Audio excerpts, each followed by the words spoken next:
Welcome to Dove and Dragon Radio. I'm your host, M.L.Ruscsak. I'm here with special guest, Mark Michaels. Welcome. Thank you. And you are the owner of Firebreathing Films, correct? Correct. Now, what led you into the film industry? That goes back a while. I think the number one thing, theater. I come from theater where I wrote and directed plays, and it was an easy segue into filmmaking. That is very true. Theater usually leads a lot of things into films, and we don't usually correlate the two, but that's how we progress into films. Yes, I think many, especially long ago, many of your actors came from theater. Correct. I mean, if you go back to the 1800s, we didn't have films, we had theater. That's it. I know a little bit about the history. There you go. But you had this company. So obviously you went from theater into films. You created the company, but why did you create the company? Basically, I wanted to make movies, and I wanted to make the movies I wanted to make. And the easiest way to do that is to do it yourself. So I write and direct and produce. And I use actors. I have 4 films streaming right now. And most of my actors, most of my crew, I've used on all 4. And it's just easier, quicker, and the results are much better. Well, when you can control everything from writing the film, producing the film, financing the film, and using the same actors, you keep everything in-house, things go a lot smoother. It sure does, and quicker, which means less money. Yes, because if you take a budget from a film that you created in your head, now you need to go outsource and find those actors. Yes. And you're paying hundreds of thousands to millions of dollars per actor. Yes. And then you have to also pay the company to film. Yes. And then you have to pay the distributor, or they'll give you so much money coming in. Yes. Depending on how you finance that film. So it's very tedious when you start from the ground up to go into films, and then you try to go into the fishbowl and have it out there on the mainstream media. There you go. Yes, very true. My newest is Prior, Prior. It gets released on Christmas Day. It will be streaming on Amazon, iTunes, and Google Play. Okay. Very happy the way it turned out. Now, correct me if I'm wrong. I'm looking at the picture for Prior, and it looks like it's a horror film. It is not. It's a comedy. It's a stand-up comedy film, and comedy drama. There's a lot of angst, a lot of anger, a lot of sadness, but a lot of comedy. And it's I guess my homage to stand-up comedians everywhere. My father wanted to be a stand-up comic, and he was not capable of handling it. The rejection, the hecklers, it was brutal. And I saw a few of his shows until he finally gave up, and they were just brutal for him. So I think part of the reason for making that is to exercise some demons of mine, and also give a voice to comics that have had a tough time with the audience. In this film, Prior, he actually has a great give and take with his audience, and he holds nothing back, from his anger with them to his joy of being with them to thanking them. But I think I cover all the bases, which is what I wanted to do. And that's really good, because we don't see it too much now, because there's not too many stand-up comedians out there that we know of. And I'm not saying they're not out there, we just don't hear of them. Exactly. But you hear some of the rough tales where people had thrown things at the comedian. They have anything from shoes to tomatoes. That's right. It's a tough business, and you have to have a thick skin. Not only do you have to have talent, but you have to be able to survive it. And even if you have talent, if you cannot survive the ups and downs, which there are many downs in the stand-up comic business, you're never going to get there. Right. But, I can remember the Apollo Theater closing. I think it was Apollo, and all the comedians were lost. They didn't know what to do, but they transitioned over to TV. yes, that's right. A lot of them did transition. I think back then also was probably what, the 80s, 90s, are we talking? Yes. I think at that point, yes, the television stations did go looking for stand-up comics to give them their own show. Tim Allen, Seinfeld, Ray Romano. Yeah, a lot of these people came from the stand-up comic world. Steve Harvey, just to name a few. There you go. Yes. They all came up from stand-up comedy. Yes. Now we don't have too much of that comedy in the films. Right. I think exactly true. And I think what's happened is everything is so fragmented today that you just don't have the followers you did when it was only a 4-station TV. Now we have hundreds of stations. You can do anything you want, go anywhere you want with the viewing. So I think it's very tough right now for a lot of people. It is. And then we're transitioning now away from TV altogether and going into streaming platforms. Exactly. And it's been so quick. I think, and we're going to the small screens. I mean, like your phone now is really going to be the viewing screen most people will be watching on in the next couple of years. Oh, for sure. If you don't have a streaming platform or the way to get onto a streaming platform, even Amazon, iTunes, and things like this, you're going to be in the dust because no one's watching TV unless you're the baby boomers on back to our seniors. Exactly. Yep, you're exactly right. I happened to be in China a few years ago, and most of their people now are on phones only viewing. So that's going to be here. If it's already here, I guess, but it will really be strong in the next couple of years. Within the next 5 to 10 years, we won't have TV sets. At least not TV sets that have a cable hookup. It's going to be TV sets that have YouTube. Exactly. And I just noticed, I think it was YouTube just received the NFL rights for Sunday Night Football, I think.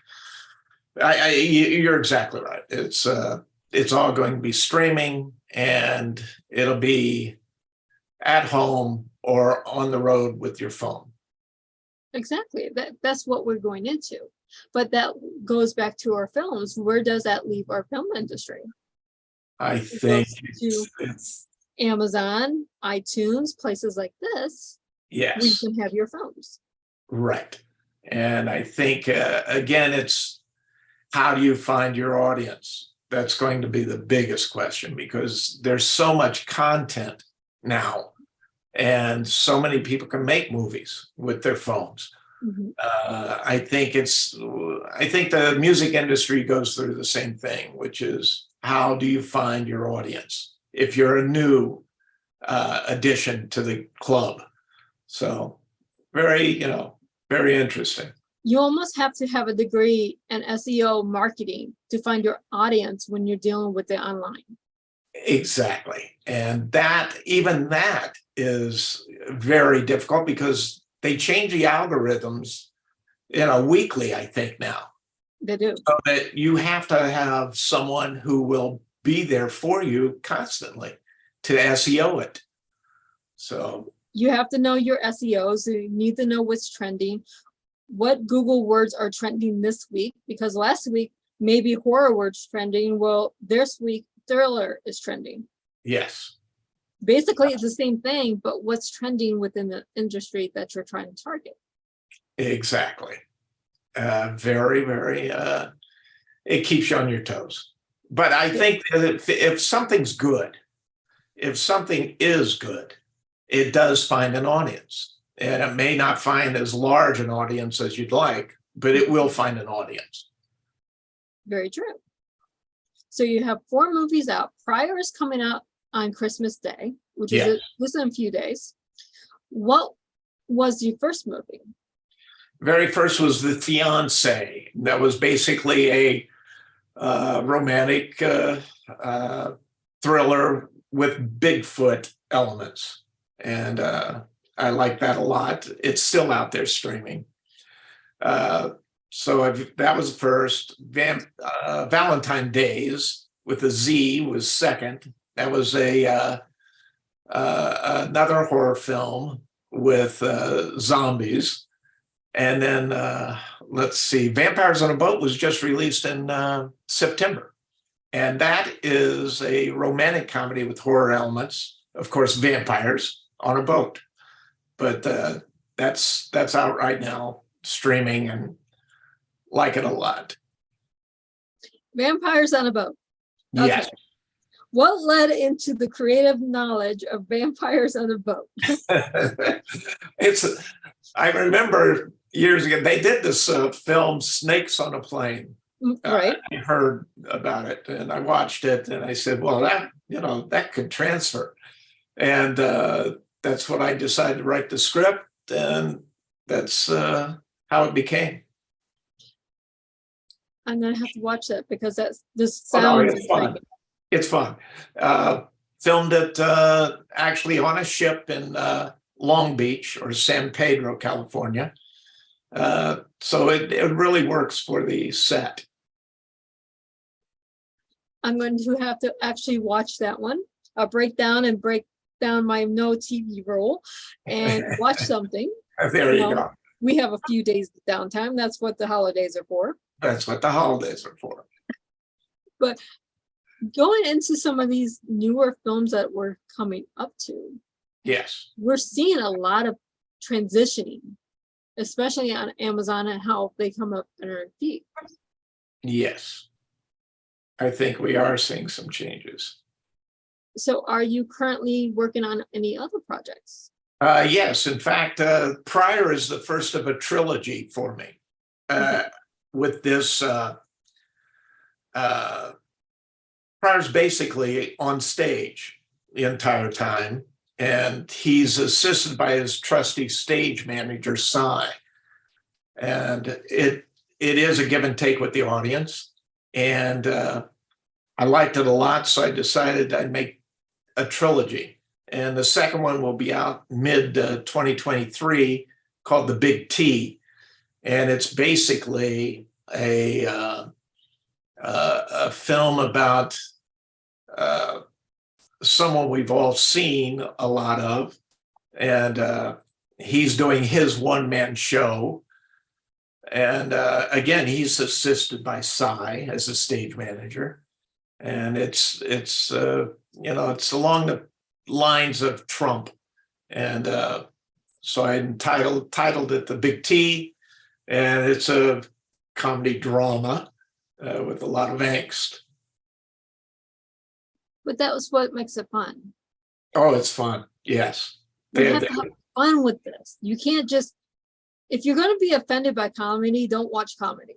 There you go. And that's what it is today. You have to, you've got to push the envelope. You really do. And enjoy it. And they're fun films to watch. And like I said to some people, I said, for less than the price of a cup of coffee, you can rent Prior and have a hell of a lot more fun. So, and that's the way I look at it right now. Right. We have to have our comedy back. We've been cancel culturing comedy for the last couple years. It's going to break through. Yes. Yeah, it's insane. If you're offended by comedy, don't watch it, please. It's not for you. It's for the adults. But, we have to have our fun back. That's right. I agree completely. And I think that's exactly what's going to happen. I think you are going to start seeing some things break through the system. And I think Pryor will be one. I know the Big T will be one, but I think you're going to see some. We're never going to be allowed to go back to Seinfeld. No. And you couldn't put on almost any of his shows today with the cancel culture. No, you can't. You can't. Seinfeld, you cannot not watch it with cancel culture. It just doesn't work. No, you'd have to have an independent studio or an independent distributor market a new comedy along those lines, but it'd have to be the individuals finding it. You could not go through the networks. You could not go through even the streamers would probably cancel it. So you'd probably have to do it yourself. Yeah, you're gonna have to own the servers at that point, because I don't think you can even rent the servers from Amazon Right. on AWS Cloud, because they would just cancel the program. That's exactly it. You're exactly right. And I think that's probably where we're going with a lot of things. It really is. You're gonna have to be able to own your servers, not just rent them. That's right. Because there's so much that we need to put out there that goes against the cancel culture grain. I agree completely, Melissa. And that goes for books as well. Books as well, music, everything. I mean, we are in a very strange world right now. And I think we're going to go different directions too. But I think, again, I think talent will rule out at the end. It will. I mean, back in the 80s, we all what was this, mohawks with colored hair, and that's strange, and it died out. Right. But then you had everything else come from it that actually blends in with society now. So it's not abnormal. No. This is what we're going to have to go to, and we have to go through the pain of getting there. Exactly. You're exactly right. You know, no pain, no gain. Exactly. If you want a business, you have to have pain somewhere. There you go. I agree completely. And your idea of the server owning is right on the mark. It's one of those things we're exploring within my company. So. Oh, love it. There you go. It's fantastic. I already know, as a business owner, I'm going to have to own my servers, because I can't get along with the cancel culture at all. So, and the things I like to stream, yes, available anymore. I know. I agree completely. So if I own my servers, then they can't cancel it because I own it. They can't cancel it. But I am shocked that they still allow us to stream Seinfeld or almost any of the. I watched a film the other night, Just Friends, and with Ryan Reynolds and Amy Smart. Funny film. But it had a couple of elements in there that there's no way you can make that today. No. But they're still allowing us to watch it, which is. That's the thing, they're allowing it. Yes. That's right. Listen to the wording, the verbiage. People are allowing us to watch what we want. That's right. Oh, yes. I think a lot of people understand that too. Yeah.